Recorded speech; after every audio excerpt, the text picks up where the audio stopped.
Je voudrais d'abord rappeler qui est Eli Ngomirakiza. Eli Ngomirakiza, c'est un ancien combattant du Paripeutu FNL. Il a été démobilisé après les accords de cessez-le-feu en 2008. Lui, il est entré dans la vie civile en 2009. Il est resté un militant du parti FNL, la branche d'Agathon Rwasa. Et après que la branche du FNL Rwasa s'est reconvertie en un parti politique, le CNL, Eli Ngomirakiza est devenu le représentant du parti CNL dans la commune Mutimbuzi. Et là, je rappelle que dans cette fonction, il avait remplacé un certain Amatusi Shimirimana. Amatusi Shimirimana, qui lui aussi avait été enlevé par le service national de renseignement et qui a complètement disparu depuis mars 2017. Ceci pour dire que ses responsabilités, responsable du FNL ou du CNL en commune de Mutimbuzi, c'est une responsabilité extrêmement dangereuse parce qu'il s'agit d'une commune qui est disputée entre le parti CNDD-FTD et le parti CNL. Alors, en date du 9 juillet 2021, sera fait exactement une année que Eli Ngomirakiza a disparu. Donc, le matin du 9 juillet, il avait passé toute la journée à faire transporter des briques dans une benne. Et lorsque le camion était rempli, on était aux alentours de 15 heures, le camion a fait mouvement vers la ville de Bujumbura, alors qu'il était dans la route Bujumbura-Gatumba, tout près de Chanik.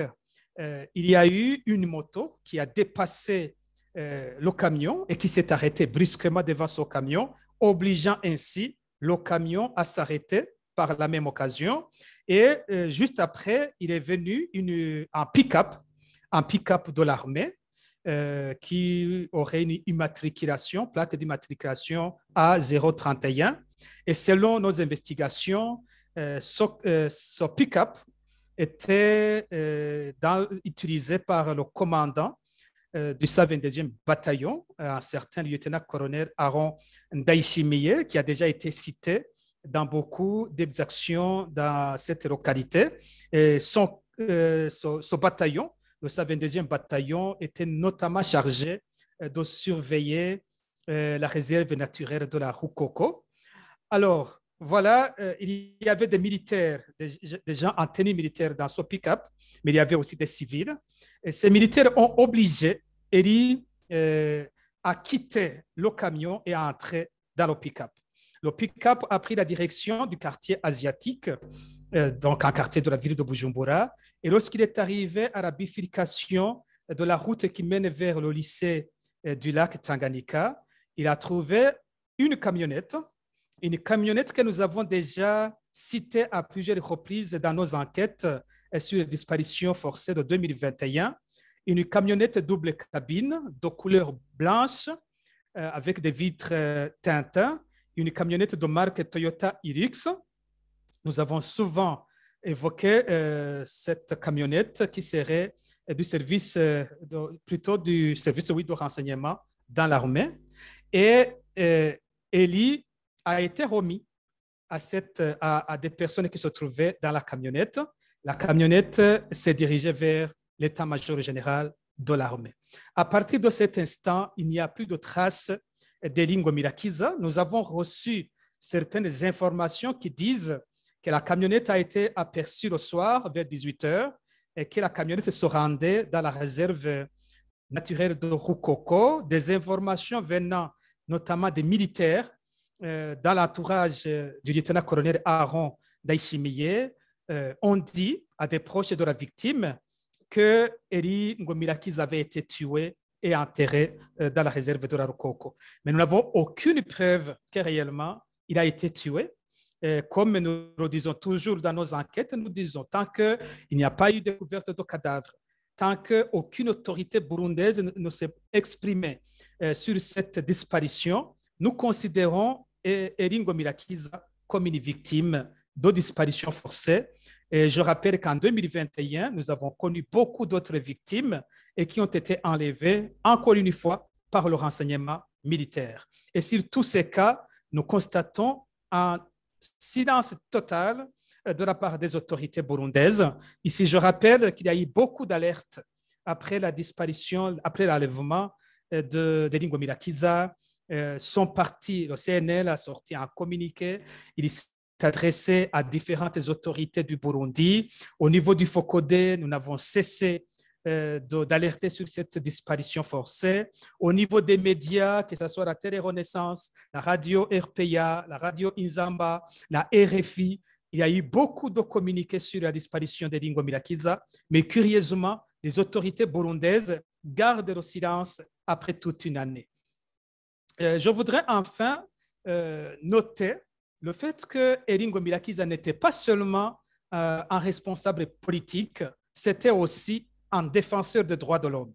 Lingomila Kiza avait alerté sur plusieurs autres cas d'enlèvement. Il nous avait aidé dans la campagne Ndondeza à documenter plusieurs cas de disparition forcée, des cas commis notamment dans la commune Mutimbuzi, dans la zone Maranvia et dans la commune Gihanga, notamment à Buringa. Ici, je peux donner quelques exemples.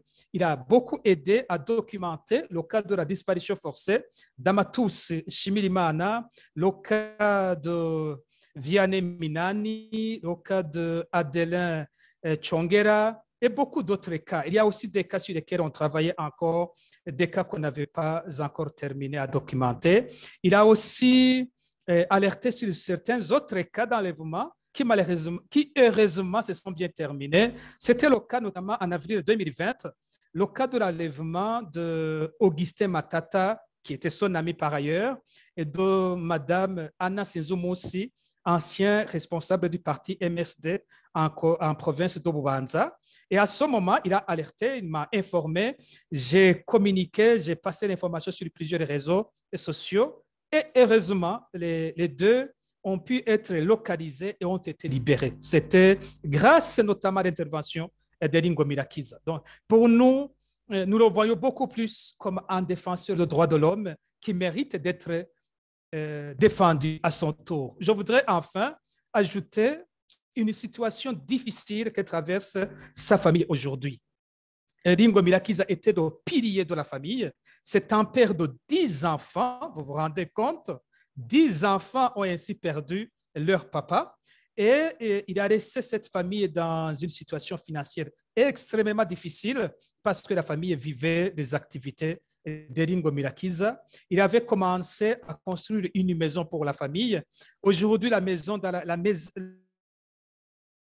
famille se trouve dans un état vraiment très lamentable qui pourrait tomber sur la famille à tout moment. C'est pour cette raison que le FOCODE lance un appel à toutes les personnes de bonne volonté à être en solidarité, à être solidaire avec la famille de Lingomila Kiza, qui s'est battu les autres, nous devons aussi nous battre pour s'y rester sa famille.